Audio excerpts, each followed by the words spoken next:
ఇదిగో నా నామమున నువ్వు ప్రార్థన చేస్తున్నావా? ప్రార్థన నిత్యం ప్రార్థన చేయాలి, విసుగుకు ప్రార్థన చేయాలి, కోచాడుతూ ప్రార్థన చేయాలి, అదే మొదటి జామును ప్రార్థన చేయాలి. ఇలా ప్రార్థన చేస్తున్నప్పుడు నీ గృహం చుట్టూ, నీ చుట్టూ దేవుని దూతలు కాపుగా ఉన్నాయి. కొన్ని లక్షల మందిని హతం చేయడానికి ఒక్క దూత చాలండి. ఒక్క దూత చాలు ఎన్ని లక్షల మందినైనా చంపేసింది. మరి అలాంటిది దేవుడు మనకు ఎవరిని కావలిగా ఉంచుతున్నారంటే దూతలను కావలిగా ఉంచుతున్నారు. అంటే ఒక్క దూత అంతమందిని చంపుతుంటే దూతలు మనకు ఏముంటున్నాయండి? కావలిగా ఉంటారు. ఒక్కసారి చూడండి, ఆయన నీ రాకపోకలు ఎందుకు కాపాడుతారు, నీకు తోడుగా ఉంటారు, నీకు అండగా ఉంటారు. ఇన్ని విషయాలు అయితే ప్రతి ఒక్కటి కూడా దేవునికి చెబుతారు. క్రీస్తు ఎదుట సాగిలపడాలి. క్రీస్తు ఎదుట సాగిలపడి తండ్రి అయిన దేవునికి ప్రతి ఒక్కటి కూడా చెప్పుకోవాలి. ఎవరి ద్వారానంటే కుమారుని ద్వారానే. కుమారుని ద్వారానే ప్రతి ఒక్కటి కూడా చెప్పుకోవాలి.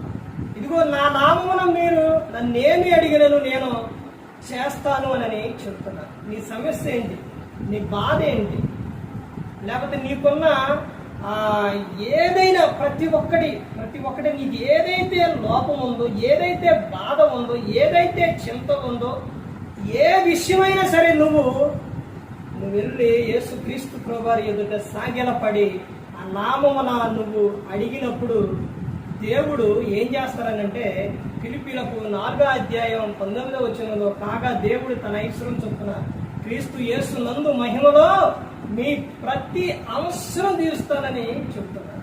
ప్రతి క్షణం, ప్రతి నిత్యము కూడా నీ ఆలోచనలు ప్రార్థనలై ఉండాలి. నీకు ఎటువంటి సమస్య ఏదొచ్చినా సరే నువ్వు వెంబడనే వెళ్ళిపోయి మోకాళ్ళు వేసి దేవునికి చెప్పుకోవాలి.